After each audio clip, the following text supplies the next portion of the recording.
Red Light Falling, Episode 1, Neon Lights and a Missing Kid. Written by Joseph and Marisha Cautilli.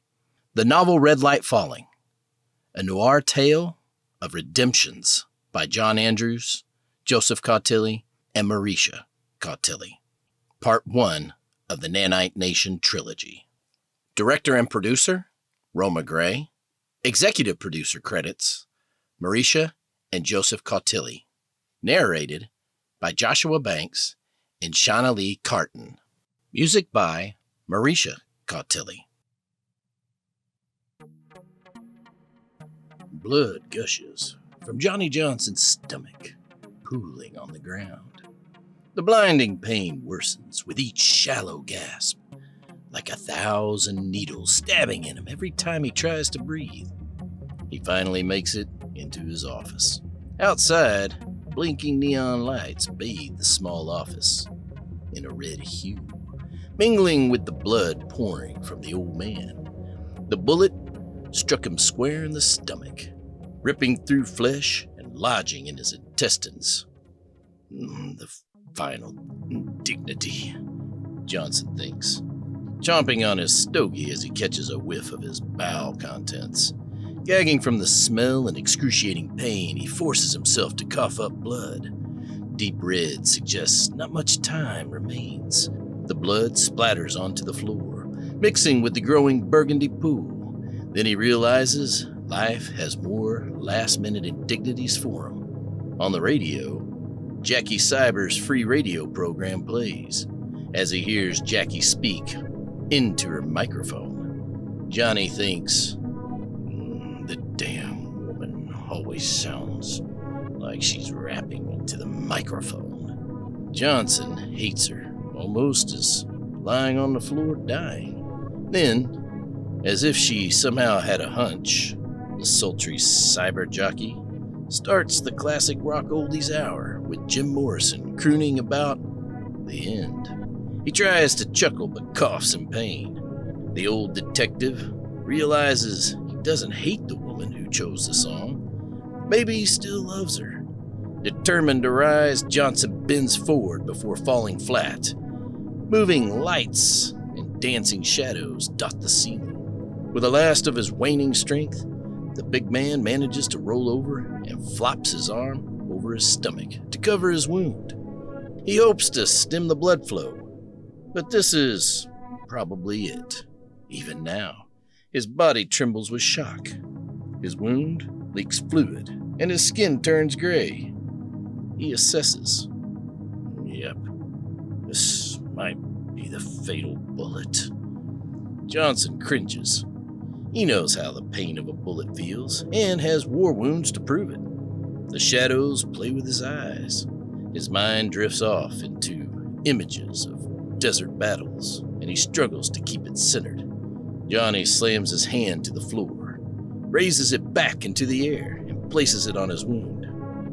Now, his bionic hands cold steel and titanium sharply contrast with his expected warmth. The blood seeps through the mechanics of his hand, feeling like nothing much at all.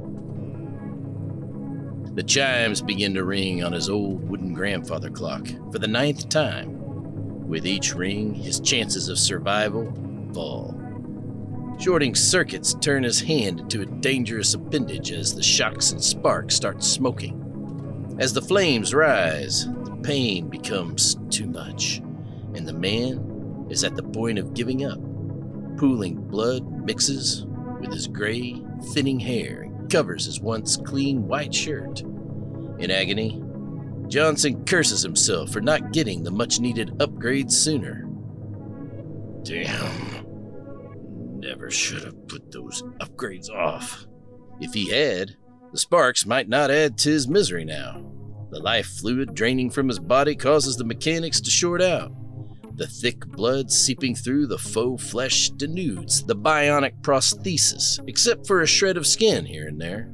His hand is like a moth-eaten glove, full of holes and tears. The bionic workings inside would show if not for all the blood. Pain and exhaustion meld together. Part of him feels this is it. This is the end. His life reaches its natural conclusion. Does he want to live? Engulfed in a small cerulean flame, Johnson's mechanical hand flutters, lifting it to the sky. It almost hypnotizes him. Watching the dancing flames, the synthetic flesh that covered most of the arm under his shirt melts, the fake flesh sticking to the inside of the shirt sleeve. Under the surviving skin, both wires and circuits short. The wounded man groans. Small, melted blobs of synthetic skin fall away, onto the bloody wound in his stomach. His screams grow louder, interspersed with his maniacal laughter, filled with spite, bitterness, and pain. He refuses to cry. Flies enter through the open door and buzz their annoying dance around the room and his wound.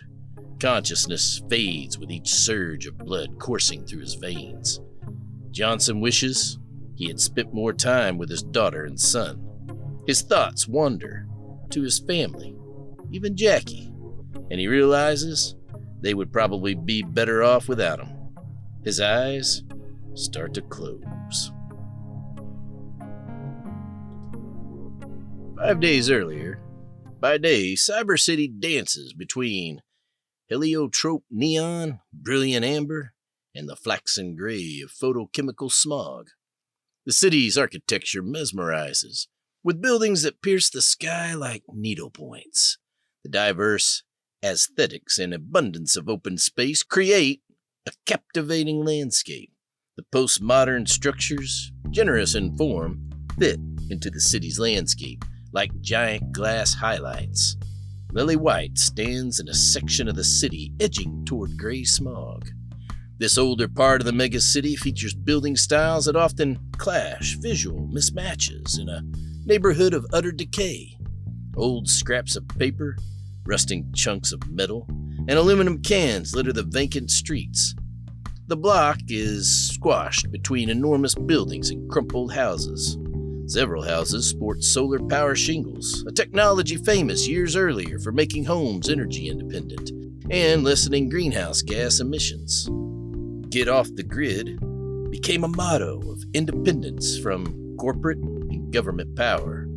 That was before the Hastings Corporation took control and started running things their way.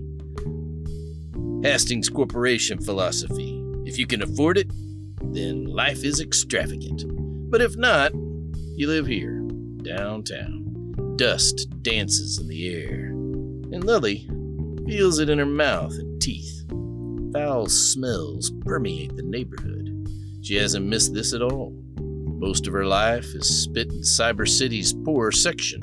Recently, her boyfriend helped her move to the younger part of the city, New Cyber City, in one of its wealthy sections. But even New Cyber City is riddled with people who can't find a way to get ahead in this system. Lilli draws her fur collar closer to her neck in a vain attempt to escape the filthy air around her. Between her big black shades and the pulled-up collar, her face is barely visible. Desperate, she stands in the shadow of the towering Holston building, the cerise red brick with a gold dragon painted above the sliding door entrance fits more in the last century than the present. From the outside, the office building's friezes make it look like a giant, garish Chinese restaurant. Using her hand to stifle a sob, she drags herself forward. Every nerve in her body screams to leave, but Lilli knows she'll never see her son again if she does. Her conflicting thoughts are interrupted by a derelict who hisses a steady stream of profanity directed at no one. Even though he staggers at least 10 feet away, the scent of piss, booze, and dry sweat radiating off him disgusts her. As the bum paces in circles, swishing an open half-full bottle of liquor, his shabby clothes and the splashing amber liquid speak volumes for this part of town. She had wished to avoid it at all costs, to never again set foot in or allow her son to be anywhere near. Tugging her dress, she remarks, God, why am I doing this? Shaking her head, she strolls toward the building, committed to getting help. Her shoes stick to asphalt, making a squish, squish, sploosh sound. With each step, her heels plunge into the muck on the asphalt, about a quarter-inch deep by her estimates, the suction almost pulling her shoes off. When the door slides back, a gust of air conditioning stretches like tiny hands caressing her, providing a refreshing reprieve from the oppressive heat outside. It's a damn hot, humid summer in New Cyber City, just like most of the year. For an instant, Lilli hopes the cool air will dry the sweat that pasted her white blouse to her skin, revealing just a hint of her perky nipples. But the hope dies quickly. Artificial fluorescent light bathes the spacious foyer in a soft, pale blue color. A fake lemon tree planted in an urn sits near a plush, black leather couch in the lobby area. A little beyond the planter is the front desk. Old and shabby, the front desk is nothing more than the commonly sold Implex podium. It has a Celadon laminated impression top, which grows out of it and branches down in front.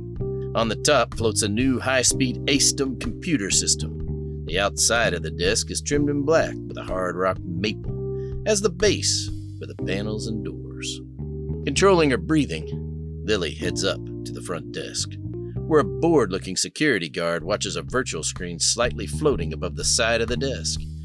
His pale blue suit pants seem like they've seen better days, and the fraying cuffs and collar on his ultramarine shirt sleeve are conspicuous. His shoulder patch starts to come off, and his badge hangs askew over his left breast. Lilli dons her best smile. Hello. Can you? Her overly white teeth contrasted with her deep red lips. Images of some violent reality show flickered and danced on the blue-black television screen. The guard's aged cephalopod-like face laughed at the screen like a child giggles at a clown. It was a prison reality show, and the guards were abusing the inmates, while the inmates, in turn, abused each other. Wawaka's rolling girl screamed in her head. Lelli glanced at the screen, hoping the show would sedate her racing thoughts, but all she saw was a young prisoner with a shaved head getting his hand chopped off by a fat prisoner with a dark beard and curly jet black hair down to his belly. The prisoners were killing each other. The guards intervened, getting well-placed baton shots and a few taser jolts. Lilli thinks. Sick. Shocked and amazed at the insatiable need the public had for blood, she catches the guard's eyes and hands him her identification. The guard looks her up and down, smiling wanly. With a long sigh, he spins his black acrylic swivel chair around to face her, keeping his eyes cast downward. The slightly overweight, bald, middle-aged man drinks in the sight of the small but glamorous woman in her mid to late 30s, possibly early 40s. She has blonde, wavy hair and full, glossy red lips to match her skin-tight red silk dress that looks both sexy and classy, maybe even old-fashioned. On the outside, Lilli appears not to mind. She's grown used to the unwanted stares of old reprobates. Indeed, the lewd and lascivious stares started shortly after her 12th birthday, and by now, she counts them as another sign of the weakness of the male species. The glare from his balding pate reflecting in the blue fluorescent lights gives her a headache. It takes all her strength not to raise her hand to cover her face. Coughing into his hand, the man appears bored as Lilli starts her business. He's more interested in her cleavage than her words. She tries in vain to break the guy's one-track male concentration. The guard gently places her hand on the verdant desk scanner. Within a few seconds, the scanner reads her DNA details, and its results appear on the green screen.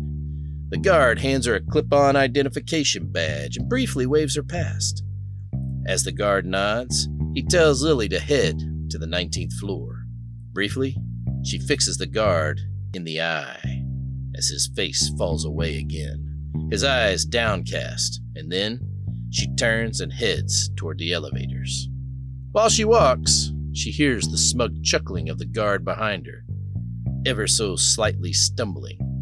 Lilli pulls herself together and heads over to the Bank of elevators. The 4-inch heels of her red pumps click on the cold marble floor with a rhythmic sound.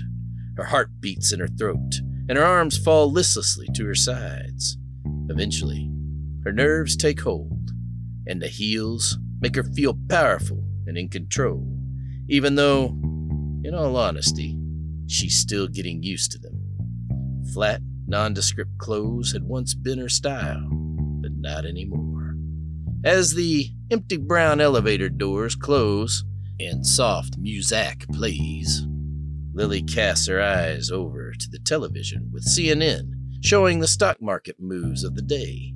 She sucks in a deep breath. Filling her lungs, the air smells of marmalade from the climate control. She reassures herself. I can do this. The sweet air is artificially moist with pleasant scents, making visitors comfortable despite the cerise brick building being long past its prime. She thinks. Just like the man I'm here to see. Lilli has researched private detectives.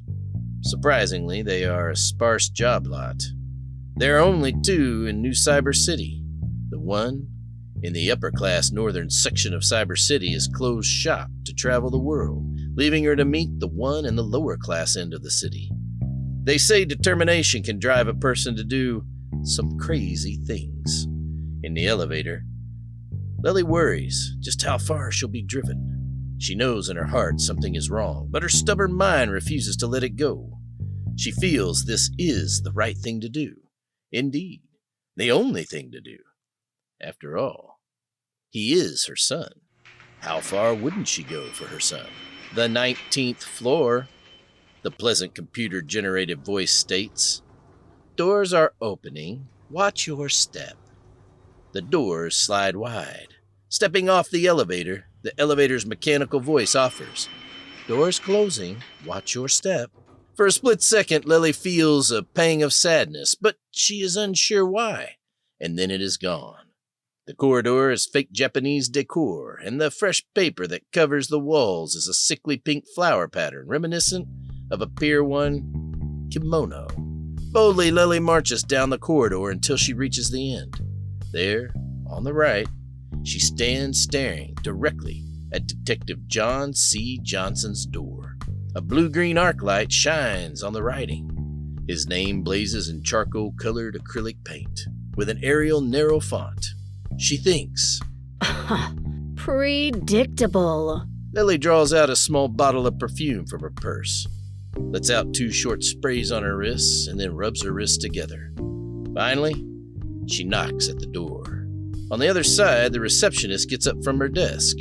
A fashionable woman, she checks herself in the mirror, smooths her teal dress, and then answers the door. Entering the room, the woman notices it smells of fresh lavender. Lilli gazes over, uttering, I'm here to see Detective Johnson? Lelli White? Yes. With a chill coming over, Lilli felt weak. When her stomach does a somersault and drops to the ground, she knows it's nerves and not a fever. Surveying the room, Lilli notices a small cypress wood sign with blood-red lettering on the wall, which reads, Welcome to New Cyber City. Of all the office space Detective Johnson rents, he loves his current building the most. It becomes his home away from home, despite occasional sirens filling the streets. It has a wide window beyond his cheap painted desk and funky chair. The window was always a childhood dream for him, but no sun ever enters it. 2 huge skyscrapers destroy any possibility of sunlight finding his office. His only view is the rat and wino-infested alley below. The only light that ever enters the window is from the neon fuchsia sign across the alley. The fire escape door in the alley leads up to the 19th floor and opens right next to his office suite. Vapor light dances outside old Detective Johnson's office. The gumshoe despises the neon light, as it reminds him of his time in the war. The sign burns day and night, radiating an odd sense of greatness. Often, Johnny feels the pink burn through his skin like fire, and he sometimes rubs where the light touches his skin. For this reason, he usually has Daisy draw the blinds. The fluorescent lighting in his office is easier on the eyes. The neon light pushes a subliminal message out into the alley and toward the streets. On some occasions, the sign pulses. When it does, it lets out a static crackle. The articulated black chrome Lexo desk lamp's yellow light highlights his chiseled face with a tiny scar over his lip. Long ago, his ex-wife told him he possessed a rough and rugged charm. He never figured out what she meant by the statement. He has a lifelong hatred for the fake and phony, so he often greets such comments with contempt. He can spot it a mile away, which proves to be an extreme asset in his line of work. Before Jackie left him, Johnny lived by a straight-edge philosophy for a long time, despising the hypocrisy and vice that permeates the city. To a large extent, he still does. But like drinking alcohol and smoking, he has learned to tolerate them. Deep inside, he holds on to his principles like a lifeline, believing in honesty, discipline, and integrity above all else. Officers John J. and Mika Y. Rakowski tape off the crime scene by the old bridge. Detectives Daryl Black and 427 inspect the body of a white Caucasian teen, roughly 15, lying gutted with his intestines next to his body. This is a weird one. Detective Black's voice tinged with unease. I'll say. His robotic partner 427 responds, and her mechanical eyes scans the scene. His lips are smeared with cherry red lipstick. Some sort of message that the kid was trans? Hate crime? Black's brow furrows. 427 replies, tone analytical. No, I got elements of saliva. I think he was kissed. Why the hell would a sociopath do that? Detective Black demands, frustration creeping into his voice. Some sorta sex thing? Or an apology for having to kill the kid. 427 suggests, her gentle voice devoid of emotion. McCarthy in profiling. She's going to have a fuck-field day with this. Well, at least we got DNA. Sure as shit do. But this city gets weirder every day. He twists towards Jay. Jay, I want this whole section scoured by the crime scene unit. Also, have you gotten an identification on the kid? Jimmy Sellers. His dad was a big war hero in the Third Iraqi War. Johnson was in that war. How he lost his arm. You might know the guy. The name Johnson makes Black bristle. He hates the guy and, frankly, hates the fact that his name came up so much even more. A lot of people were. All right. I'll go interview the parents. The city's neon gleam casts an eerie red glow over the scene. The ambient pulse of advanced technology blending with the distant sounds of sirens. The detectives move with purpose, their cyber-enhanced gear glinting under the harsh lights. The tension is palpable, and the stakes are high. Cases like this, the trail gets cold, very fast. This is Cyber City, where the line between humanity and technology blurs, and every case is a step deeper into the unknown. Detective Black kneels beside the body, pulling on a pair of latex gloves. He carefully examines the wound, noting the precision of the cut. Black makes an observation. This was done in a frenzy. Whoever did this knew what they were doing. Appears planned. Metallic silver hover drones survey the area. 427 scans the area with their built-in sensors, detecting traces of DNA and other forensic evidence. I'm picking up multiple sets of footprints. Some of them are recent. Footprints? Hot day, my friend. Sometimes the bottom of the shoe stick. Leave marks, right? Absolutely, Mr. Charming. She touches Black's arm. He grins, and Officer Rakowski feels a bit uncomfortable with the comment. Black instructs the crime scene unit. Bag and tag everything. I want every piece of evidence analyzed. Jay, if you are going, give me coffee. Jay and Rakowski move methodically, photographing the scene and collecting samples. They dust for fingerprints on nearby surfaces, hoping to find a match in the database. The thick air possesses a scent of blood. As the investigation progresses, Black's mind races with possibilities. The lipstick, the precision of the wound, the location. All clues point to a calculated killer. He knows they need to act fast before the trail goes cold. The team's mega smartphones go off. Black rises to his feet to answer. Let's get this evidence back to the lab. We need to find out who did this and why. This was definitely a planned hit, and it is a possible serial killer. I want to go through all the known sex offenders in this area, men and women. Women's lipstick. Part of the loon's kink. 427 processes a second preliminary on the DNA. Women's DNA. Black raises an eye and answers as mega smart. It was the thief. The case was transferred. Town to major crimes. I know it's a major crime, sir. But by the time they get to it, there could be a string of bodies, and the killer could get out of town. We've handled these before. No group of officers knew the new cyber city like the Scorched Wing Division. But the chief explained that the corporate council had made the shift. Detective Black fumes. In his heart, he wants justice for this kid. God damn it! In the Greasy Spoon Diner, a few blocks from Detective Johnson's office, a woman finishes ordering lunch. The waitress, an older woman in a typical gray uniform with an off-white apron, grins as she delivers a salad topped with bitter malep and a side of chicken noodle soup. Turtle Dove smiles warmly, but a revulsion slipped through.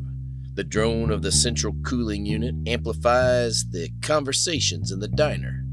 Over the last decade, the units have grown larger as the city's heat climbs and the dome effects from skyscrapers leaves the air stagnant. Casually, Turtle dips a piece of bread into the salad dressing and nibbles at it. Her lips barely move as she eats. She debates getting a glass of water, but opts for soda instead. Sitting at the table, she stares off in thought. Over the last 5 years, she's excelled at her job. The pay was great, and the thrill enormous. The most fantastic rush was watching the victim, but being the flexible person she was, if the situation did not allow it, watching others' reactions to her work sufficed, especially if the crowd was large. The job fulfilled her needs on many levels. I love this job. Turtle is a fixer, a cleaner of messes. Her current focus is a failed army experiment from 15 years back. The Harris-Rutledge serum was designed to reproduce enhanced humans and future super soldiers. The experiment went disastrously wrong. One of the 155 recruits who took the drug, 39 died. The rest had no special abilities, instead suffering from aggression issues and dying young from leukemia or other blood-related illnesses. To the military, the project is a closed book. It would have stayed closed if they hadn't discovered the male children of the soldiers, developing telekinetic abilities at puberty. Turtle shuffles her notes as the waitress ends her shift. The paper crinkles under her fingers. Outside, boisterous teens laugh and joke loudly. The noise reminds her of her days waiting for Casanova men to sweep her off her feet. Now, she ignores it. Engrossed in bio sketches and growth charts, She marvels over a small file on Charles Jacobs. His father, a wonderful soldier, died of cancer 11 years ago. Turtle sips her tea, reading slowly. She blocks out all sounds, focusing on the report, embedding its vital parts in her memory. Like many sons of the experiment's soldiers, Charles developed telekinetic ability about a year ago. Hastings Corporation offered him a lucrative placement to control his abilities and work for one of the biggest corporations in the New World. Charles turned it down, thinking he didn't need help. Big mistake from a stupid punk kid. She ponders, hauling his picture out of the file. A smile creeps over her face. She has the right guy, and thinks. Plain and straightforward. Charles had a right to work and turned it down, making him a drain on society. This violates the worker protection law, and he's old enough to know better. This talented boy, a drain on society, needs correction. Too bad, little punk. Outside, the kids strut across the street to a blue sports quad and open the door. The quad, named for its 4 engines, providing vertical liftoff and high-speed forward motion, is a newer make. The kid proudly shows it to his friends. They turn the key. The quad explodes in a tremendous roar of fire and destruction. Turtle's expression doesn't change. She takes another sip of herbal tea. The explosion is powerful. 2 teens fly out of the quad, landing several feet away, their bodies already dead. The smell of burning bodies fills the air. Slowly, she stuffs the picture into her folder and gazes out the window. She thinks. Crispy critters. The old waitress, stunned, hesitates in the doorway between the kitchen and the dining area. She screams and runs to the window, dishes still in hand. Several people in the diner and a few other servers do the same. In Turtle's twisted head, devils sing, for she's a jolly good fellow, in harmony above the wailing of sirens. Deep inside, she assesses it as one of her better kills. Screeching and screaming continue in the streets for several minutes, while Turtle Dove demonstrates what she deems enough fake empathy. She finishes her salad, then pays her tab, leaving the customary 20% tip to avoid suspicion. As Turtle leaves the diner and heads down the street, she realizes she has made a great career choice. She is excellent with mechanical things and explosives and good at her job. Indeed, she likes the work. Besides, it pays well, and she gets to travel. Feeling very fulfilled, she thinks. Ha ha ha ha. What more could a person ask for? Ha ha ha. She chuckles darkly. Daisy's powdery perfume arrives a split second before her. Johnny, there's a woman here to see you. Mrs. White? She pops her head through the slightly open door. Raising his prosthetic hand, Johnny threads his bionic fingers through his gray hair. He drops his hand back on the desk and stares at it. Small holes and tears develop in the palm of the faux flesh. A couple of gray hairs snag in the biomechanical joints of his fingers. He concludes that I'll have to resurface that hand. Then he shakes himself back into the present. Daisy, tell her I'm on the phone call, and I'll be with her in a minute. Johnny's bionic left arm contains the vast array of microcircuits needed to hack into huge business mainframes. He once readily used this power, but now the time has passed. In recent years, as Johnny's nervous system slowed, he largely abandoned hacking for more conventional means of investigation. Part of him misses casting his mind onto the waves of cyberspace, but the rest knows those are moves for a younger generation. Plus, his time has passed. New technology replaced older stuff, and his outdated arm just can't cut it. The hyper-complex data standards of the day are well beyond his capabilities.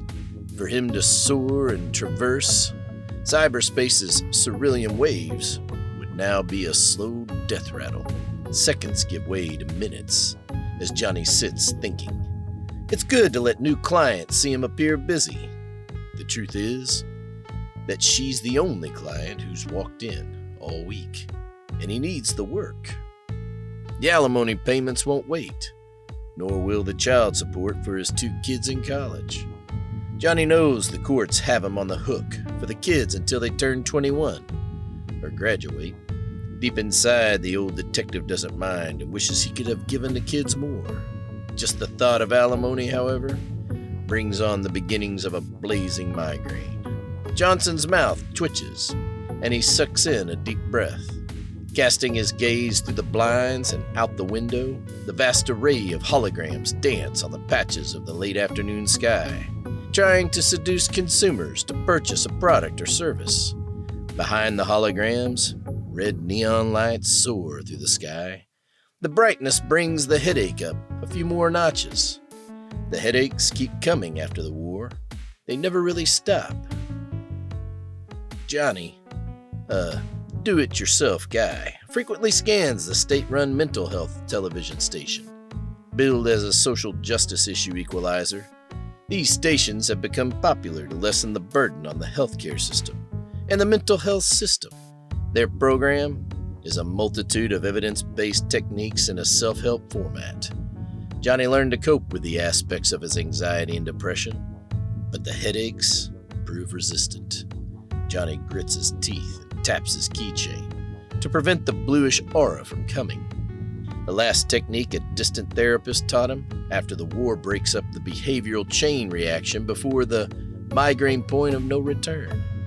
For years, Johnson told everyone the cheap bionic implants cause the headaches the Army paid for, a result of his brain trying to compensate for the loss of his left arm. But in truth, he knows that's just so much bullshit. Probably a lot of things caused the headaches, including the concussion he suffered in the blast. That, plus his whole miserable downhill life. Now, 53, Johnson always figured he'd be near retirement with a job earning 6 figures. But in his life, always never happens. He wants a home with a swimming pool, but he figures that he will have to wait until his next life unless, by some dumb luck, he finds a room in a cheap 55 and older community with a pool. Headache fading, Johnny Johnson taps the desk, opens a drawer, and takes out a tiny piece of baklava. He tosses it in his mouth. On his desk is a whiskey bottle, for medicinal purposes only. Johnny still has pictures of his ex-wife and his kids. His son is only a toddler in the picture. Now, the kid is in college. In another image, Johnson's baby girl is next to his son. Her name is Katrina. Katrina is the smart one.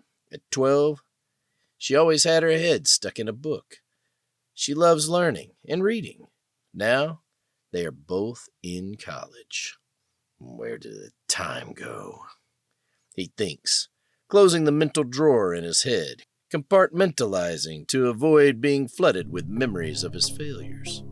In some ways, the old gumshoe feels shackled in the days just after his arrival home from the Third Iraqi War. Pressing a button under a panel in his desk, he disconnects from the online poker game he was playing. Slowly, he opens the file drawer to stash the bottle of cheap whiskey.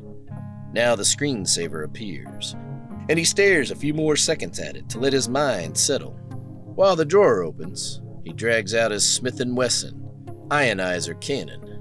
He stuffs the piece into a side-draw shoulder holster strapped under his arm. Then, he puts on his tie and suit jacket to cover the harness. He wears a tie to greet clients, but leaves it off when he goes on the street. He doesn't want an opponent to strangle him with it if he runs into trouble. Having the piece is like donning a character role in a play. Detective is a part he has to convince his clientele he can play. His mind worries, and he fails to convince himself. Over the years, doubt and dread creep into his character like a demon and devour his spirit. When he first started, Johnny knew most people would instead work with ex-police officers turned private eye.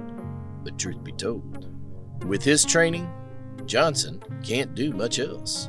And with the loss of his arm and the migraines, passing the police physical is doubtful. Quickly, as the suit jacket goes over his shoulders and draws snugly, the private investigator shoves those thoughts away. Johnny has the nuts and bolts of meeting a client for the first time down to an art. The goal, of course, is to get hired. To get hired, one must generate a vibe that instills confidence in the prospective client that the gumshoe can complete the desired task. Failure to inspire confidence often means somebody else gets the job. The process is usually a painful dance of showing empathy while listening to some story, which is never wholly accurate, and showing a willingness to get the job done. The unnaturally snug suit jacket tightens his shoulder blades, and Johnson considers maybe it holds him up rather than vice versa. Still, he has the clothes and knows the part. He pats his hands over his jacket breasts, and then, after ensuring that the concealed weapon he carries doesn't leave a print, Johnson gets up and opens the door. His eyes settle on a middle-aged blonde woman waiting on the small couch next to the reception desk. "Mrs. White, nice to meet you." Glancing at Daisy, Johnson adds, "Daisy, please hold all my calls." Turning back to Lilli, Johnson asks, "How can I help you?" All polished and well-rehearsed, looking at her, he knows White will be a problem. She has that air about her that always speaks of wanting more. No, demanding more. As he gets close to kiss her hand, Johnny notices her spicy perfume. It reeks of expensive perfumes. Not cheap stuff, but the good things from a high-end store. Up close, Lelli sports minor cosmetic enhancements around the face and eyes, but they're so expertly done that they're nearly undetectable. Johnny leads her into his office, closes the door, and offers her a seat. He then goes behind his desk and sits down himself. She stammers. Mr. Johnson? Lilli's hair flows back as she sits on the offered chair. "Call me Johnny." Interrupting with soft eyes and intensifying to shock her. Johnny likes his friends to call him by his first name. Not having many friends, those he still owes money are also told to call him Johnny. Figuring it makes them less likely to try putting his head through a wall. Believing it helps to ease potential clients' nerves, before offering a drink, he asks, "Would you like a drink? Some tea, coffee, water?" While offering the beverages, a bitter taste enters his mouth, not wanting to come across as desperate. "I got some A1 stuff." A couple of decades prior, the courts ruled people did not have a water right. As a result, local water companies divided water by categories of drinkability. A1 was the purest. Often it sells like expensive bottled water, which worked out well for the water companies, who lost a ton over the issue of microplastics in bottled water. They tried using filters in the cap, but that did not return the customers. So now, they joined local governments and offered purified water from the tap. When the heat increased, several corporations invested large amounts of money to purify water and clean the reservoirs. It roughly cost 12 credits a pint for this, the most abundant substance on the planet. Johnny could not afford such water, so he used a dehumidifier that he had a chance to use to make his own A1 water. Illegal? Of course. But who would ever investigate? Really? Yeah. Daisy, bring the woman a glass. His assistant nods, knowing the routine. The boss owns a dehumidifier, which is not entirely legal in this city. The law requires citizens to purchase water from them as part of their deal. They sell the water in grades, with the A1 being the purest. Early on, many groups protested, and the community took companies to court over who owned the various lakes. Most of these cases were lost. Typically, Johnny likes the water routine. It makes him appear successful. He believes clients think, hey, this guy must be doing well if he can afford to give the most expensive type of water away so freely. But Lilli doesn't bite. She gazes at him, nonplussed. Daisy brings over 2 glasses of pure water. Dew forms outside the glass, but Lilli shakes her head. She steps back. I'm okay. Are you sure? Water is ideal to quench your thirst in this heat. Johnny thinks, calm down. Sounding like a used car salesman trying to sell a lemon. Okay, Johnny it is. And no thank you. I'm fine. Lilli flashes her pearly white teeth. She stresses the name as if it somehow gave her hope. Johnny strolls to the front of his desk. So, tell me what brings you here. It's about my son, Eddie. Before sitting, Johnny takes off his roasting hot jacket and yanks up his black pant legs, which go perfectly with it. When he sits, his black socks show under his suit.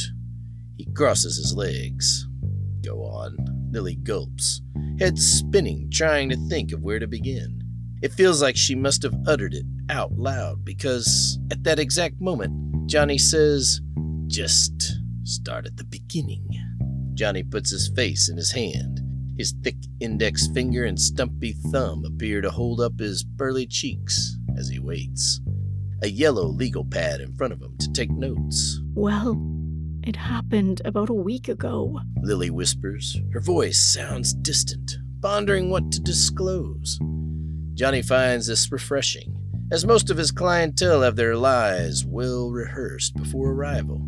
Indeed, he prefers the tentative and guarded to the bold liars. He was coming home from the last school day before summer vacation.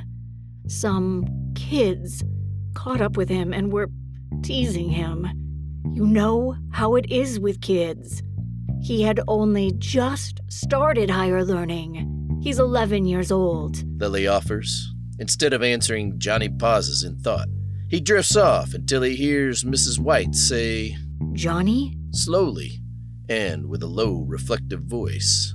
Johnny says, I remember those days. What kids are like. He sighs, while his stomach pivots and falls. The old detective isn't sure why, but he feels a sense of despair creeping over him. His lips thin into a smile, and he leans toward Lilli. She mirrors his action, leaning closer. The days of raising kids were a simple joy for me. He forces himself to grin. He's a good kid, Johnny. I swear to you. Lilli reassures, her voice worn and distressed. But those kids got the best of him. He reached into himself and found something. I'm not sure what drives a boy to do those kinds of things. But suddenly, he raised those kids in the air. They went up like they were being lifted by strings. Like some magician's cheap trick. She pauses, shakes her head, and adds, But it was no trick. He lifted the kids in the air with his mind and threw them across the lot. Confused by the tale, Johnny leans back, his shoulders stiffened to the comfort of the couch. He reassesses the woman sitting in front of him. She seems truthful and doesn't appear crazy. In the silence, the hum of the ceiling fan grows louder. With his mind, you say? Johnny rubs his eyebrows with his forefingers. Whether he believes her or not, his face doesn't show it. I'm telling you, it was with his mind. You believe me, right, Johnny? I believe something happened. Johnny quickly acknowledges, ducking his head a little. He peers into her wandering eyes and continues in a low undertone. Look, they got lots of stuff today that affects gravity. Machines can do incredible things. And, they cured the M gene a decade ago. M gene, or mutant gene, was a series of kids who developed extra body parts after a linking of nuclear power in the U.S. Midwest. Lelli holds back the tears. Ha! This was no machine. Anyway, after that, I saw him run down the path toward our home. I have the motherly habit of waiting and looking for him. He was an absolute wreck. I tried to calm him down, but he was inconsolable. I told him to wait upstairs, and I would make him some hot chocolate, his favorite. But when I came back, he left. That was the last I saw him. My boyfriend wanted to send him to a summer camp run by Hastings. He would become a member of the corporation. Well, a junior member eventually. I want the best for us. Then the tears flow, and her body emits useless sobbing heaves. She shudders as she says, Parents often have a sixth sense about their child. I know he's in trouble. Big trouble. So you're seeing someone. Lilli appears stunned for a minute. Not a pickup line. I assure you, I need to know. Lots of times, if a new male enters the den, so to speak, the child feels pushed aside, forgotten, maybe even unloved. I am dating a man. Yes. What's your son and your boyfriend's relationship like? Her shoulders slump, seeming to deflate before the detective's eyes. Lelli blinks several times. Not good. My guy Tom is a disagreeable person. But Eddie always knew I would choose him over Tom. I don't think it was a factor, I tell you. It's because of the power. Johnny nods, seeing the misery and disappointment in Lelli's eyes. Maybe fearing losing the client or worrying she might be too fragile, Johnny decides to back off. With his smile, Johnson's yellowing teeth gleam out. Does he have any friends? Friends? Lelli's face twists and contorts as if the question caught her off guard. Johnny notes the reaction. Yeah, in these cases, more often than not, the kid goes to a friend's house, or maybe that of a girlfriend. Lelli's scowl relaxes. He doesn't have any friends. Lilli nervously moves her hand to her face. He was always a bit of a loner. It hasn't been long since we moved to Upper Cyber City. What used to be the old New York, Manhattan section. Johnny nods. He remembered when the locations fell as regions in different states before sprawl, climate changes, climate refugees, and war pushed everything closer.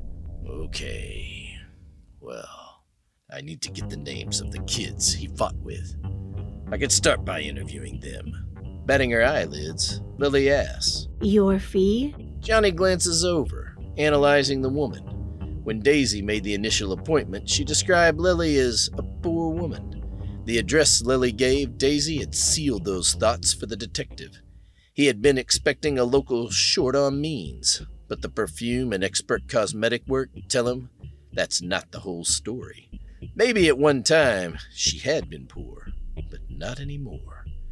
If he misjudged well, it would be another case in collection that he might never see the money on, or worse, she'd get offended and find another gumshoe. Finally, he says, 3,000 plus expenses, with half up front. To his amazement, Lilli nods and agrees if he finds the kid alive within a week, she'll pay what he asked. Longer than that, she'll need to reassess. Pay the lady at the desk. Johnny, relieved, points a finger toward the front. He owes Daisy, his assistant, 1,500 credits. With a resigned sigh, Lilli gets up to make the payment and gives Daisy her contact information. After getting the formal information, Johnny escorts Lilli to the elevator. Lilli sniffles as the elevator approaches the floor and continues the idle chit-chat. She rehashes the need to find her boy and does something strange. Putting her hands on Johnny's shoulders, she leans in and lightly kisses him. I know you're going to find him. Instinctively, his arms wind around her and tighten into a friendly hug. Then, let her go. Now, don't you worry, ma'am. He's probably just out with his friends, having fun or doing kid stuff. Part of him reels as he speaks the words. Over the years, he's trained himself never to offer hope, never to reassure desperate parents their missing kids will come home. He knows quite often, if they do come home, it's in a body bag. Several minutes later, Daisy leaves for the day. With both women gone, Johnny sits in the room, staring at the ceiling fan, jacket and tie off. In the background, Tony Bennett sings "Tender the Night." Johnny pours scotch into his shot glass. Growing up a straight-edge punk, he never drank. Indeed, his first drink was in the military. But since Jackie left, he found himself crawling into the bottle and doubting he wanted to crawl out. At first, he hated the taste. But like the presence of a criminal, he had become used to it. He draws out a small tart pear from his lunch bag and devours it. When he finishes it, Johnny kicks up his legs, enjoying his scotch, straight and neat. Indeed, it's the only thing in his life that is. Swirling the brown fluid, he stares at the liquid, then tosses back the shot. It glides smoothly over his tongue and burns the back of his throat going down. His mind goes into overdrive. Johnny mulls over the story, searching for a solid lead. Something, as the old expression says, on which he can hang his hat. What motivated the kid to hit the road? In his mind, something is wrong. He just can't put his finger on it, but regards something about Miss White, some underlying thing, as slightly off. It nags at Johnny, and he asks himself, why would the kid run? The big bright city sports a massive advertisement for the Hastings Corporation. The mega conglomerate's electronic billboard glares at Eddie from across the street. Most of the time, it shows ads, but twice an hour, it runs pictures of criminals, their alleged crimes, and how to phone in a tip. Without a doubt, Hastings dominates the world. Fewer people believe otherwise with each passing day. Eddie puts his hand to his mouth and sucks in deep. He hadn't meant to cry, but tears come anyway. They flow down his cheeks, big, sobbing balls of water the size of crystals. Eddie flinches and curses. His mother would have told him the truth if he had been stronger. Instead, all he has is a life of secrets and lies. He swallows hard, pushing back the tears as his reddish-brown hair falls in his face. Gulping, his brave face emerges. Reds and oranges streak across the sky. Some would say it seems exciting, but it's lonely and frightening to Eddie. The young boy thinks. Everywhere you turn in this city, there are signs lit up. It's something that Hastings Corporation wants to brainwash you with. But they have the money and the power. They run the city. Someday, I'll have the money to get out or get respect. Blinking several times, Eddie adjusts his sight. Then switches on the power to his hover scooter and ascends from the alley. The scooter bounces and jolts as though its stabilizers haven't been adjusted in a long time. A lemon, Eddie thinks, as bile from his fear rises at the back of his throat. He shouldn't be on one of these. Even the one he ascends now, marketed for teenagers. It's a small cell, energy compound scooter compared to the everyday style units. In the aftermath of his encounter, Eddie wants to get away, far away, as far as he can go. Hell, it might even be too close.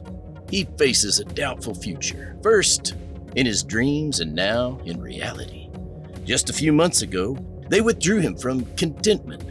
He would agree that things weren't perfect. Eddie and his mother barely made do. Financial obligations almost crushed them, but they got through. Still, the woman wanted more. His mom desired a better, fuller life for him, although Eddie often wonders if it's all for her. He had grown up in the slums. He had one or two so-called friends, but he did fine. Then, his mother met her new knight in shining armor. Mr. Suit. Tom, Credit Tom. Eddie mumbles to himself. I just need to get the hell out of here. Having just purchased the quad from some cyberpunk for a few credits, Eddie's angry at himself for being taken. The street scum would probably use his money to buy some juice. Juice is a club drug. A complex blend of substances serves as the latest rendition of a speedball. Only this mix possesses potent psychedelic effects.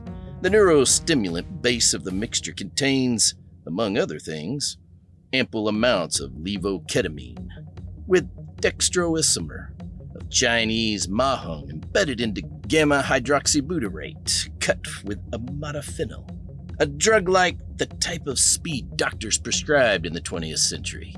A key component, a product known as Willison, remains a mystery to most scientists studying the drug's effect. Some more conspiracy-oriented doctors call it a virus for its cell entry and gene rewriting action. The product leaves the person sailing and anesthetized, but with a hyped-up feeling at the same time.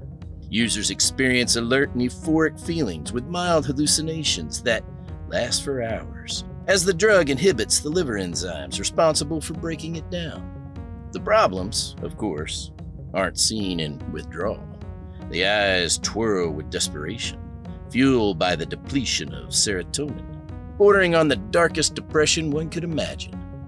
In many ways, it's the purest form of desperation based entirely on the biological substrate, devoid of the environment, which generally triggers such responses. While having never used the drug, Eddie understands the feeling. Unfortunately, Eddie's empathy for despair sets him up to buy the wreck. The boy hates being played. His mind curses as he picks up his fingernails and taps the wreck he purchased. The junkie needed a score, and unfortunately, he was the mark. He needs to do better in the future, or he won't have one.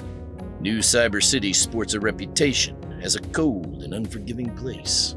With reasonable smarts, Eddie reads multiple reports on the latest street-crazed juice. Eddie even knows all the signs of addiction. Hell, the guy scratching alone should have tipped him off. If not, the virtual reality viewer many juice users possess to enhance the trip should have been a dead giveaway. But the kicker is, deep inside, Eddie sensed it was a bad deal. Yep, the deal was wrong, and he did it anyway. Now he kicks himself. For whatever reason, he stepped on his instincts. He scoffs to himself, knowing the smug little cyberpunk probably bolted to his dealer to spend a few measly credits on the stuff. By now, the punk's mind is probably mercilessly numb. Eddie seethes. Behind his featureless face, he plots what he would do if he met the loser again. Retaliation fantasies are common for Eddie, especially when he feels small, weak, and powerless. The neon lights color not just Eddie's chestnut-tinted face, but the entire sky as his thoughts turn to the vault in his mind. In a place where he buries everything he doesn't want to remember, or at least tries to. Unfortunately, he never successfully suppresses any memory, and right now, one memory forces its way to the forefront of his mind. In his thoughts, a man slips under the waves of the lake. It's a face Eddie knows will haunt him to the end of his days. The particulars are still fuzzy for him, but no one would interpret it as self-defense. Eddie can't prove it, and doesn't even know if that makes him feel less guilty. Feeling small, Eddie floors the quad.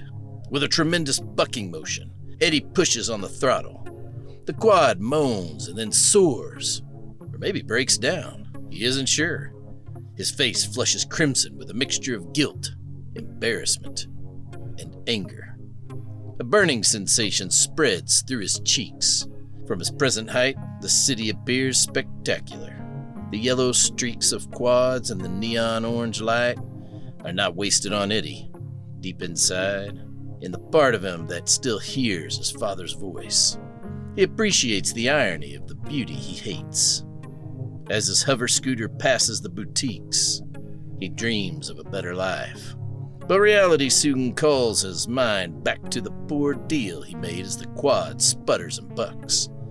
Eddie calms himself with the idea that it's far easier to traverse an unknown city with the hover quad than without. So, he speeds forward. Jackie Cyber plays some old 9-inch nails on the radio. Year zero. He chuckles, announcing this as his year zero. Rebirth or death. Within moments, the hover shakes. Eddie's eyes roll back as the hover quad violently lurches forward. He is under attack. His body spasms with each hit the scooter takes. Tormenting images dance in Eddie's head as the hover ascends into the busy flow of the hover stream. Merging into the yellow lines of the speeding motorists, his heart races as his mind screams. The world moves too fast. Above, on both sides, and below him, the overwhelming flow of traffic shoots past. Eddie feels like he's in a pachinko machine watching quads zip all over the place. Soon, a blaring horn screams as Eddie's scooter flies right into the oncoming lane. Startled, Eddie smacks the reverse thrusters and spoiler brakes at the same time. Sparks fly as the quad skims aside. The quick flashes of light are both blinding and disorienting. The world spirals quickly in a blaze of colors. Fuchsia and cobalt panicking the boy. A wave of confusion sweeps Eddie's mind. His heart pounds in his ears and throat. The oncoming quad tries to brake, but the speed and the momentum carry the machine forward. The opposing quad swings round into a semicircle and smashes into Eddie's hover, sending the boy, still in a raging fit, hurtling through the city sky. Knowing this could be the end, as each spasm jerks through him like an electrical current, Eddie screams. Sweat beads on his brow. In a flash, everything could end. Like a violently dancing marionette, Eddie White falls to his doom. Oh, jeez! The hover quad flips, and Eddie is tossed as it crashes. Johnson wakes in the darkness of night. His mind floats from past to present, but his body can't shake the feeling someone is trying to kill him. The clock's red LEDs startle him out of his paralysis. He jumps out of the bed into the dark, empty room. It takes a half an hour to calm down, and even longer to shake the feeling of being hunted. Curled into a ball in the corner, tears flood down his cheeks. Finally, he calms and forces himself to stand. It's time to visit the bullies who harassed his missing paycheck. A quick shower burns the grime from his body and wakes him to a fresh start. It helps on those melancholic early mornings when he wakes to thoughts of hell. Taking off his beater of a quad and ascending to the other side of the city, Johnny listens as the radio blares U2's Where's the Streets Have No Name. Humming along to a classic tune, he grabs a coffee from a vendor cart hovering just off the sky lanes. Eddie lies on the pavement. His body burns with pain. Scratches cover his arm. Blood seeps out. He glances over, and his hover quad is totaled. Neon lights flicker above, casting eerie shadows on the wreckage. Damn, I could have been killed. He rises from the ground, feeling exhausted. His head spins. He sits back down. Licking his lips, he wonders, should I just turn myself in? At least the police will take me to the hospital. I can't believe no one cared enough to call the cops after I crashed. No one cares if I live or die. Well, I care. Smoke pours from the quad into the sky. Eddie rises, his legs trembling.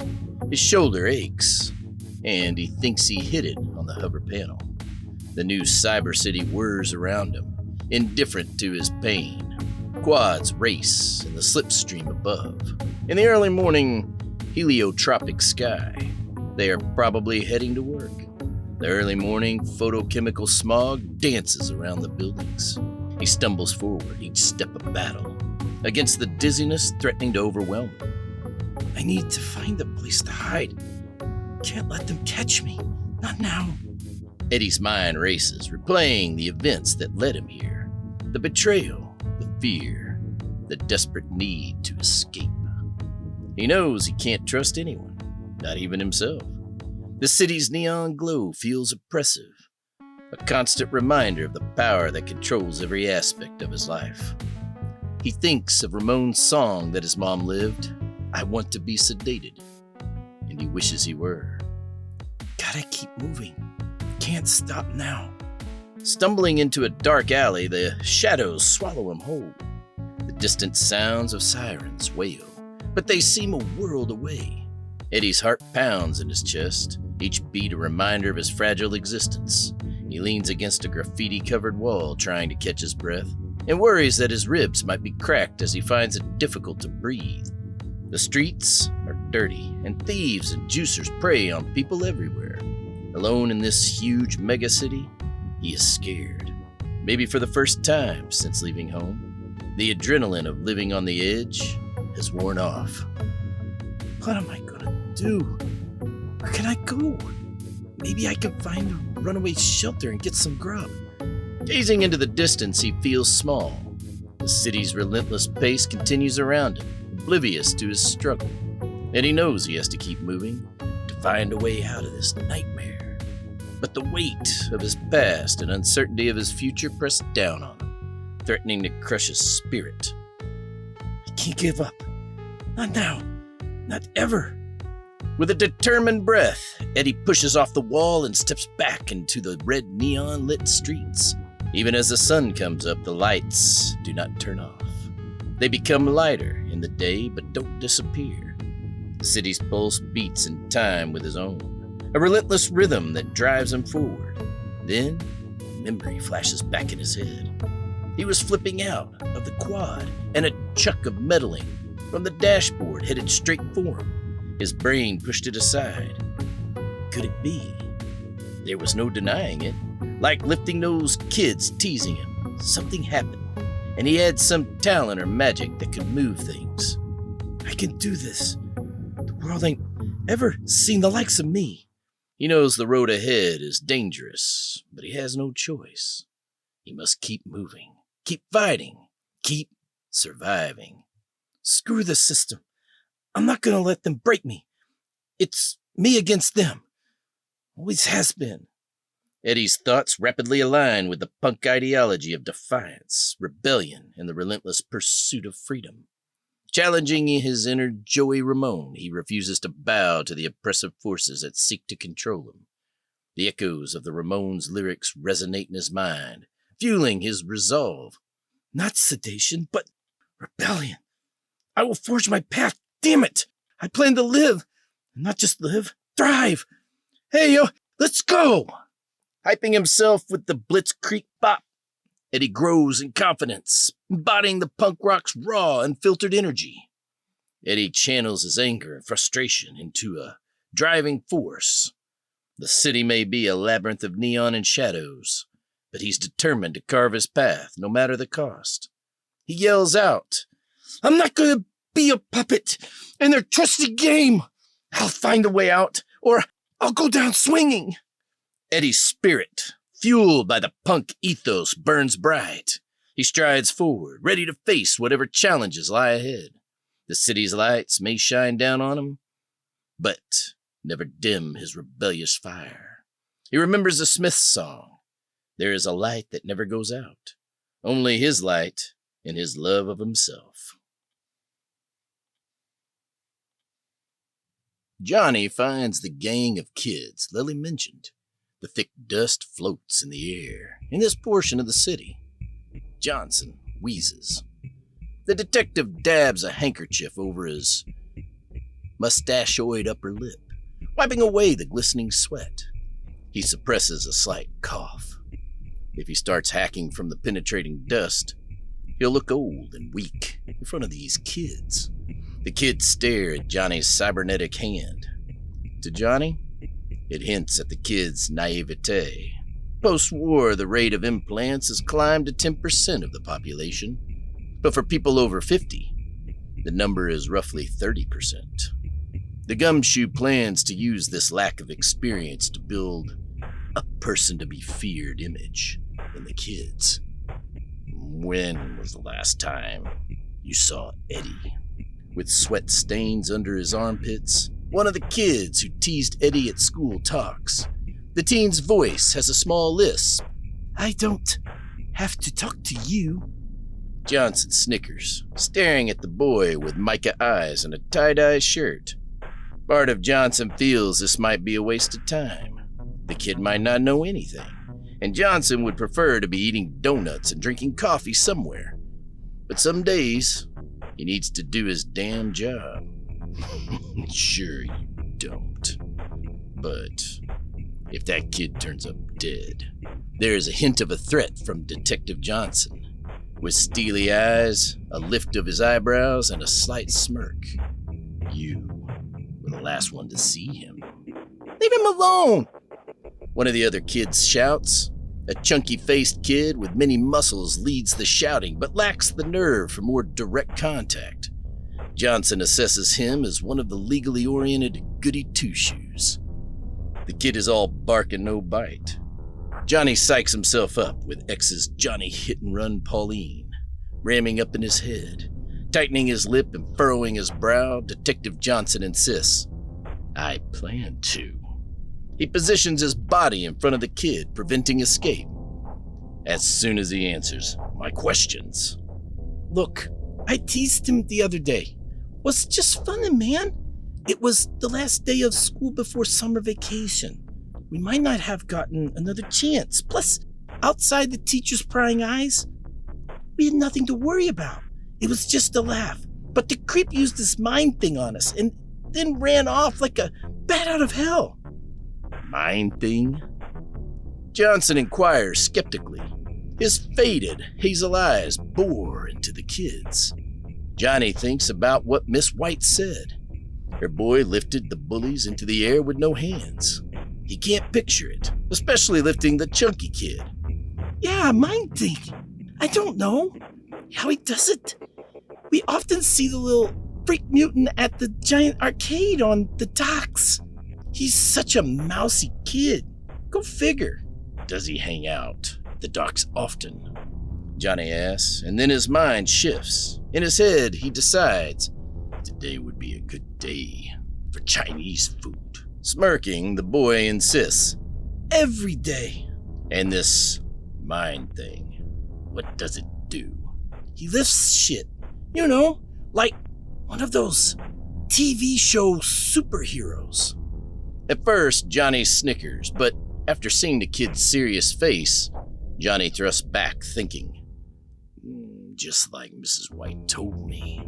I'll have to research more into this later, when I get back to the office. He started writing a note on his electronic tablet. Then, with his palms together and pointed directly at the kids, he yells, All right, you're lost. With the humidity bearing down, Johnson grows weary as he sits in his quad. The heat doesn't help his head. He pinches the bridge of his nose and squeezes his eyes shut. He activates the power, letting the rhythm of the cell energy vibrate through his body. Breathing gently to settle his thoughts, he wants to shower. And he needs it. He grumbles, Screw it. Circle Jerk's song Red Tape blasts from the radio. Johnny's old facial muscles manage to twist his cheeks into a grin. Images of stage diving to the tune in his youth flash through his mind. Sensation of rising in the air, the release of landing in the arms of the crowd, spinning to the back of the room. Life passes too quickly. Still grinning, Johnson veers from the curb and hovers up and away, heading towards his home building. The smooth, damn hot ride makes him sweat. Sweat trickles down his skin, irritating the nape of his neck.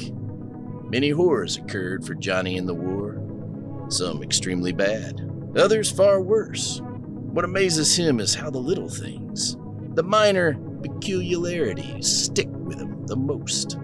These unexpected details often fling him back to the conflict. His therapist once called them triggers. The feel of sweat pooling on his neck and rolling down his back is one of those triggers.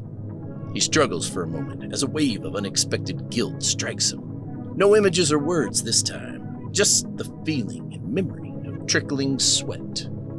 He fights hard to suppress it. He taps his fingers on the wheel. The thought of a cold shower races through his mind. That, maybe an early beer. The detective flies, dazed. The intense distress caused by the sweat on his skin forces him to land. On top of his psychological reliving, Johnny worries about his fragile sanity and crashing his ship.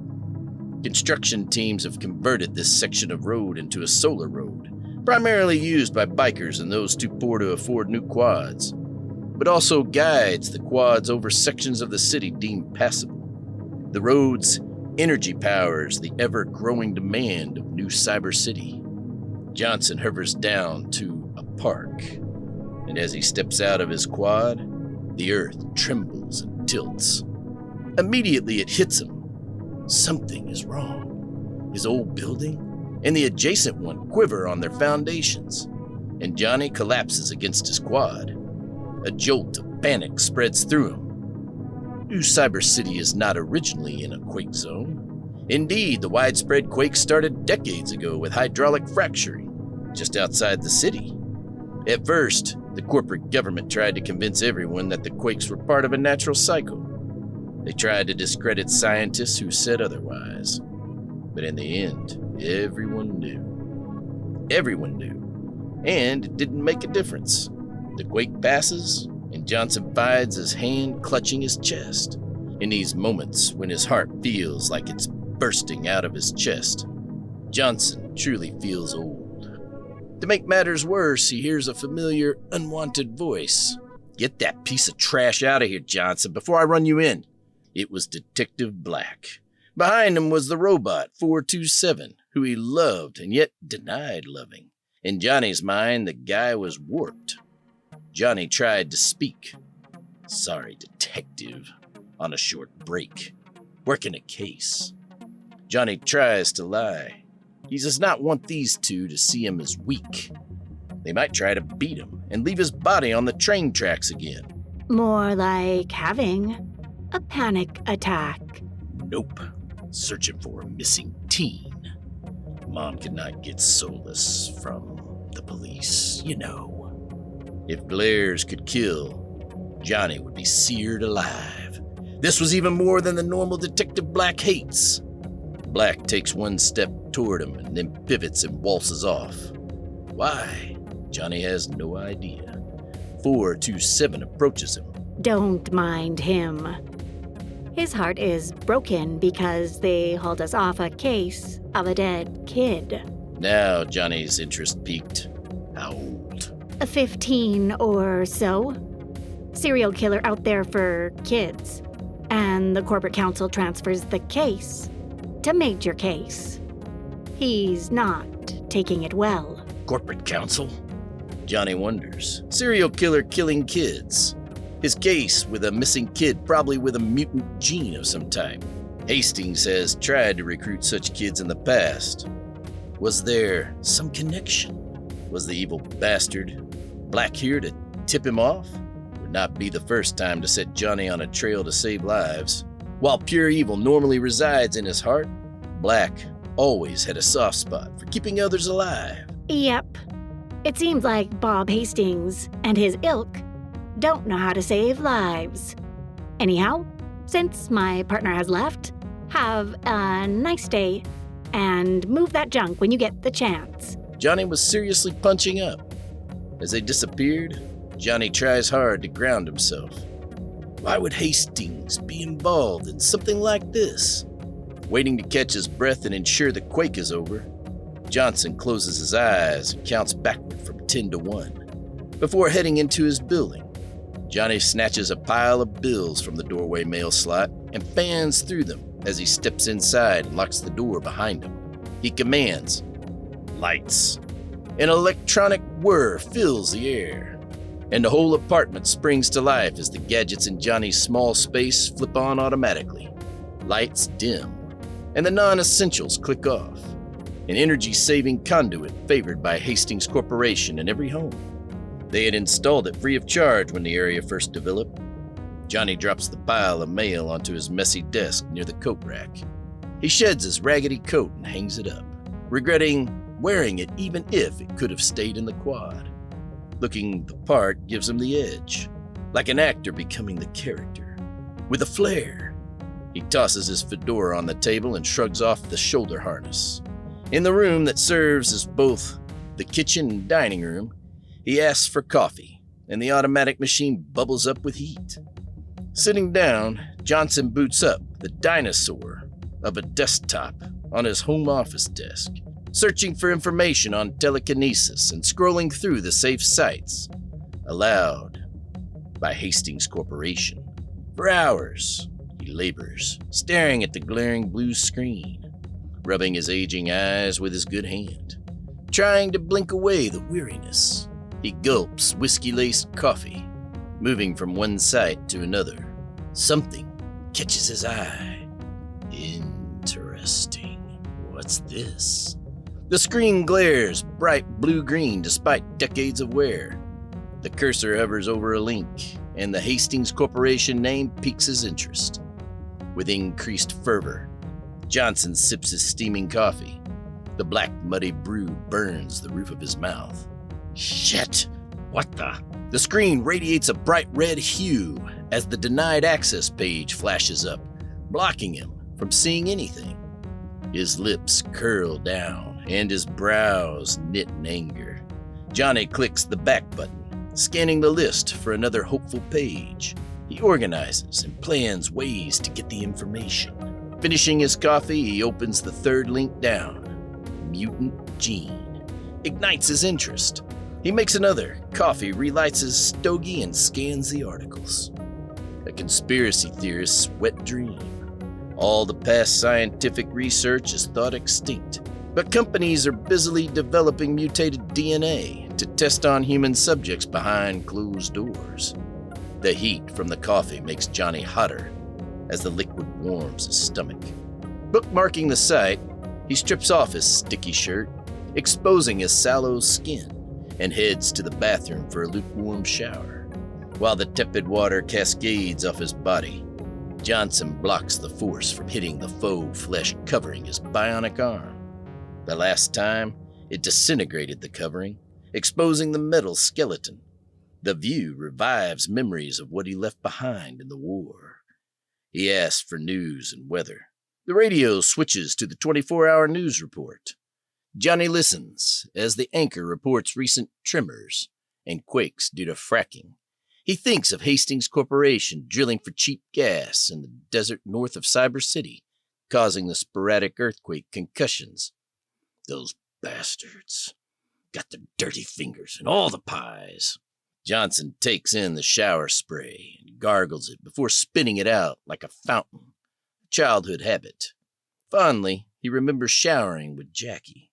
She'd hated him doing that, but always laughed when he spat the water into an arc over her. Johnny coughs, feeling the heartstrings pull taut. He turns off the shower, steps out, grabs a towel, and gives the command as he dries himself. Radio off. Turtle Dove lurks in the corner in the dim confines of a local arcade.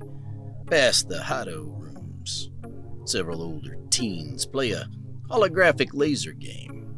From her vantage point, they battle space aliens, synchronized over 5 machines, yelling commands and laughing.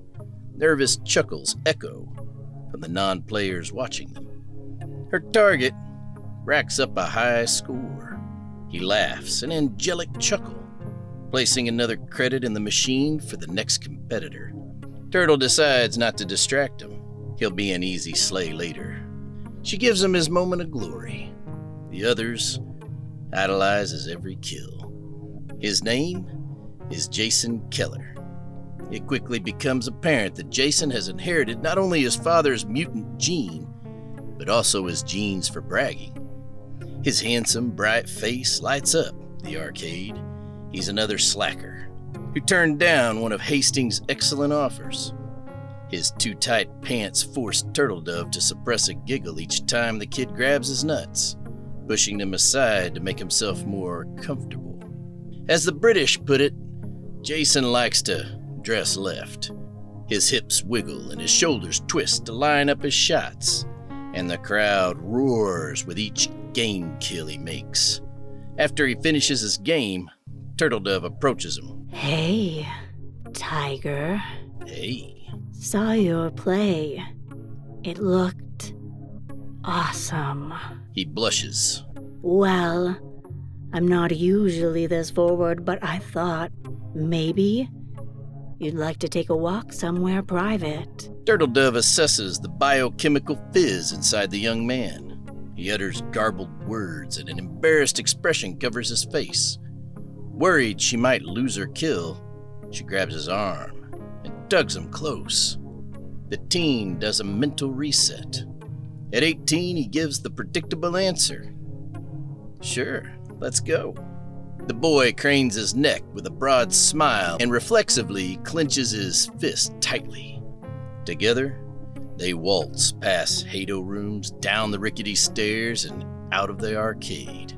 In the still and motionless air, they talk. His words are still uttered with shaky breath as Turtle leads her willing victim 2 blocks and curves toward the waterfront, which leads to the hotel section. He tilts his head, making gentlemanly conversation. His voice breaks several times, and the young man shivers with eagerness.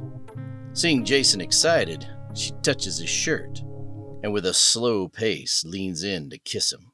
He returns the kiss passionately, strolling along the waterfront. They approach the alley turn leading to a seedy hotel. Jason's 18-year-old hormones get the better of him, and he isn't thinking of anything other than having hot sex with this beautiful woman. Tell me how you mastered that last round and killed the dragon. Sure. As he drones on, Turtle Dove nods, listening intently. When he turns into the alleyway, she slows to let him pass, then kicks him down as hard as she can, taking out his legs from the back of each knee. The teenager falls to the dirty gray cement. His face rocks with confusion as it strikes the concrete. The youth twists back, still confused, but the expression on Turtle's face wipes away all disbelief.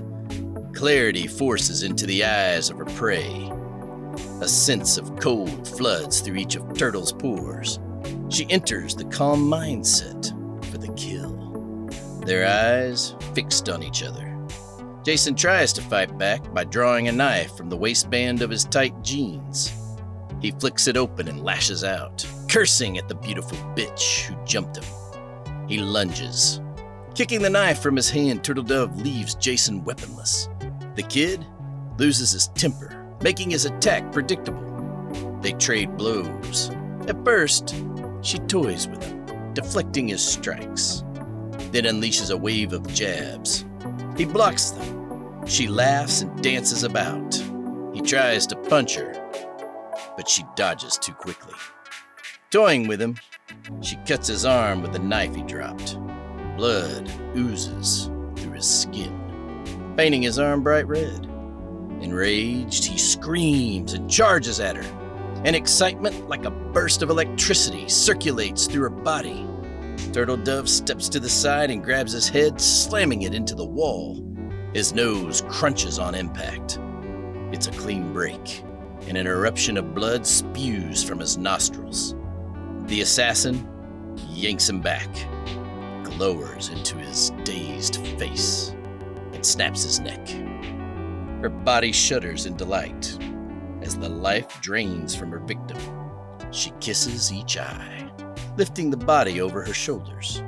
Turtle Dove carries the boy to the dock and drops him in the river. As the body falls, she laughs, cackling maniacally. She does enjoy her job. Justin Preacherson rates himself the best at eyeing air currents on a still day. His talent for jumping and flipping the board midair is spellbinding. The winds refresh his soul. Justin dances along the waves of traffic on his tangerine hoverboard, weaving through the multipath. Wind shoots past his ears, and his board glistens in the neon night. It feels like he's floating with incredible speed. With fire in his chest, Justin spins and stands on his hands. Then he jumps and spins in a full circle, while midair, winds whistle around the board. Briefly, the hoverboard bucks underneath him, sending a rush of excitement to his brain. Suddenly, something drifts up from below. His heart lurches as a dreaded police cruiser hovers closer. As it draws near, Justin recognizes the driver. "Catch me if you can, JJ! Woo!" Justin owls, flitting like a wasp from its hive. The cruiser jostles to Preacherson's side. Unimpressed, Officer J grunts and points angrily for the teenager with neon green dreads to land it. A grim smile crosses his face as Deep Purple's Highway Star blasts over Justin's speaker grill. He rushes through the busy skyways on his hoverboard, gripping the handle tightly. Justin's palms are damp, not from fear of dying, but from fear of taking out an innocent person when he goes. Sure, Justin Preacherson has no love for cops, but he doesn't want to go back into juvie and doesn't want to harm anyone with his rebellious antics. As he swerves around the sleek black and white police cruiser, it comes dangerously close to crashing into his side. The strobes from the light bar paint Preacherson's face red and blue. The siren wails its alarm, and the cherries flash brightly as the cruiser zooms after the young rebel. "Come on, Officer J! Let's see what you got!" The teen laughs, but his smile weakens slightly. Officer J is not a man to be toyed with. This could haunt Justin. Preacherson feels his board picking up speed. Shifting his weight, he kicks the air rudder and swings free into an open zone. The board is his freedom, but something doesn't feel right. He needs a break and time to figure it out. Sweat flies from his forehead. Pulling on the handle, Preacherson bolts straight down through the multi-skyways. Officer J takes drags from his cigarette, exhaling the smoke through his nostrils. "Kid'll be my death yet," Jay thinks. He clenches his fist and touches his good luck charm on the dashboard. Years before, a friendly priest had given him the old religious medal. He hopes the blessing will hold. The officer pursues, simmering. He breathes and tries to disconnect to maintain emotional control. Calm fails to come, but he lets his training emerge. Gifted with excellent reflexes, Jay dives, ducks, and darts through traffic. The chase continues as the quad dives straight down and jerks out of its dive. Jay contains his anger over the kid's recklessness, but mirrors it masterfully. The police cruiser dodges traffic rapidly and quickly zips in and out of lanes. The officer behind the wheel is a master. A white helmet adorns his angry face as he scans the heads-up display on his visor, searching for the young criminal. The blueprint layout shows the large dot descending fast into the skyways. Damn it all. In his police quad, Officer John J. of the Scorched Wing Division screams. He wipes a trickle of sweat from his lips. He brakes fast as he reaches where the perp went down. Jay is angry, and the other part worries about the kid. Pressing a few buttons, he maneuvers the vehicle into descent mode. The igniting of boosters and extension of speed flaps brings the vehicle to a hover. The mixture of plastic and fiberglass moves to the back of the hover quad, making it resemble an old-school quad of the 21st century. Within seconds, Officer J's senses focus. He catches sight of the board. His concentration is laser-like as he hurtles down, dodging and weaving. trying to catch the kid, thinking, I surely might, if the traffic doesn't kill him. The teen slows and comes to a swift brake. The blaze of light behind the moving board shrinks. Above the shrieks of racing quads grow longer. The dark outline of the board almost disappears against the hazy surface that forms the ground. It's an odd mix of asphalt, chemicals, and glass designed to reflect light to the vehicles on the road so that street lamps aren't needed. Instead, with the increasing heat, a strange foggy haze becomes entrapped just above the ground. Time ticks rapidly as Justin tries evasive maneuvers through the toxic mix of vaporous asphalt. Changing course and heading off the original path, Justin dodges oncoming traffic, slipping into a multi-story quad park under the cover of darkness. Justin feels safe away from the security satellite cameras hovering over the skyways. Officer J slams on the brakes, rights the vehicle, and angrily pounds his fist on the wheel. With a button press, his helmet pops off, revealing a middle-aged face twisted in anger and frustration. The rebellious teen emerges from the multi-story quad park with a broad, shit-eating grin. As he ascends, he doesn't see the falling 11-year-old body, jerking to and fro, heading straight toward him. Hey, shit! Justin collides with the boy in a tangle of limbs. Panic seizes him, and he loses control of the board for a moment. He manages to yank back on the hoverboard, slowing it down. With an arm slung tight around the uncontrollable boy, he swings around and crashes into a heap inside the quad park, all in a matter of moments. Eddie's body flings out of Justin's arm as he tumbles away. The board wobbles across the park floor and smashes a few feet further. The police cruiser lands in the multi-story quad park, and the young perpetrator hurtles into the backseat cushion. Another kid, clearly in the violent throes of a fit, lies nearby. Jay winces as the youngsters hit the ground with a thud. Officer J steps out of the police cruiser and strides over to the huddled mess of the two boys and the now damaged hoverboard. Jay hauls Preacherson off the ground, where he has come to a rolling stop. His skin appears worse for wear. Jay throws him roughly onto the hood of the cruiser. With the back of his hairy hand, the officer strikes the teenager with the neon green dreads. He screams, "Are you crazy? I had to bust your damn head wide open. That's what I ought to do." Jay scrutinizes the teen. Preacherson isn't a bad kid, but his recklessness makes him dangerous, and he has a bad attitude.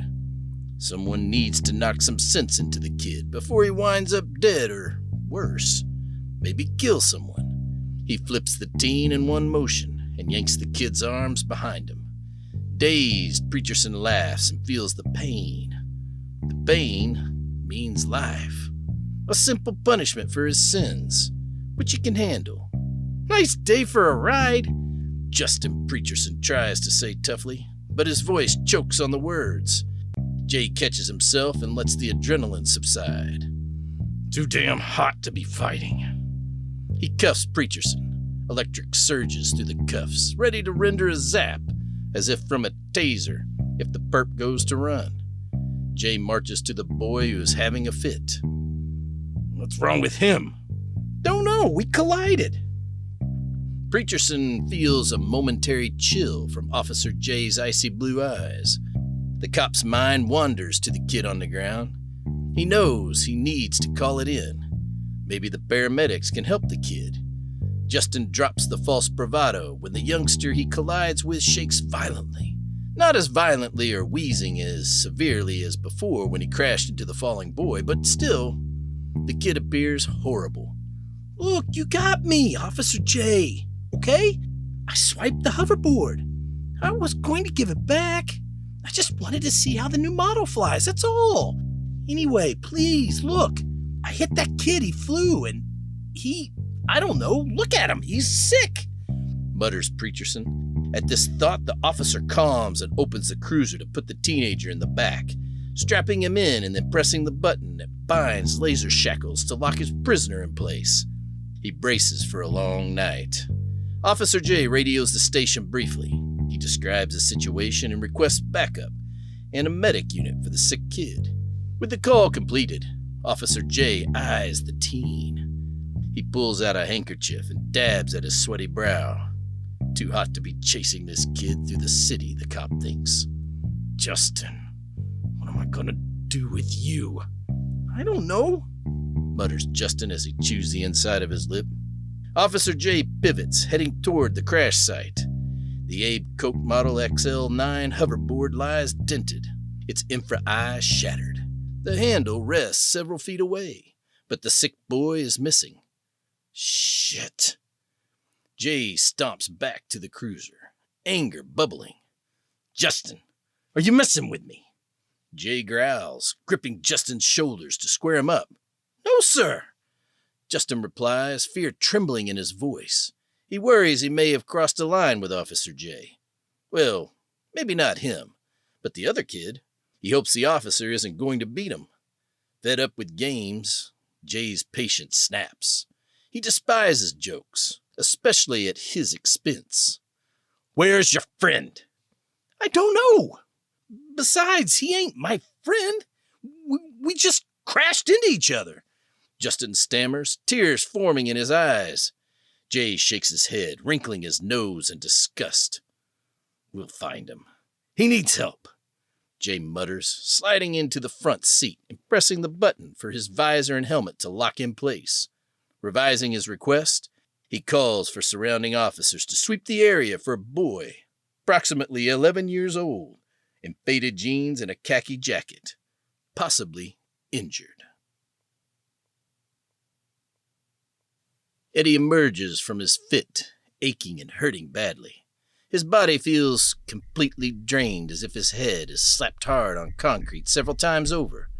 His face is puffed and swollen. Eddie spots someone, possibly several years older than him, with cool dreadlocks getting pushed around roughly by an angry cop. The officer whips the kid's body around, cuffs him, and shoves the teen into the back of the police cruiser. Scared, Eddie forces himself to be guarded. He knows all too well that if he asks the cop for help, he'll be back in his mother's arms and possibly in the clutches of that rich guy she dates. And that won't do.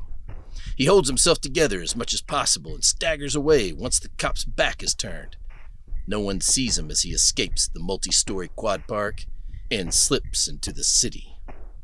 Gulping hard, Eddie may be only 11, just hitting the age when he starts to become a man. But weird things have been happening for several months. When he gets scared or angry, magic or superpowers start. Powers he has no control over. So, he has run away from his mother. He has run away from the world, where he feels he doesn't belong. And now that the shakes have stopped, he plans to run again. Rubbing his swollen face, Eddie darts into the hazy asphalt fog. Within 10 paces, he bumps into a woman. She glares down at him. Her eyes are beautiful, and her skin is soft and firm. For a minute, she studies his face as if she knows him, but then her expression goes blank. "Excuse me?" Eddie says, but the woman continues moving. Eddie finds it odd as she rushes toward 2 boys in the distance. He thinks it must be the kid's mom following him. Eddie mutters to himself, "Damn the system. I'm not going back. They can't control me." He tightens his grip on his resolve. The anger fuels his spirit. He won't be a puppet in their twisted game. He is determined to carve his path, no matter the cost. Thank you for listening to Red Light Falling, Episode 1, Neon Lights and a Missing Kid. Written by Joseph and Marisha Cautilli.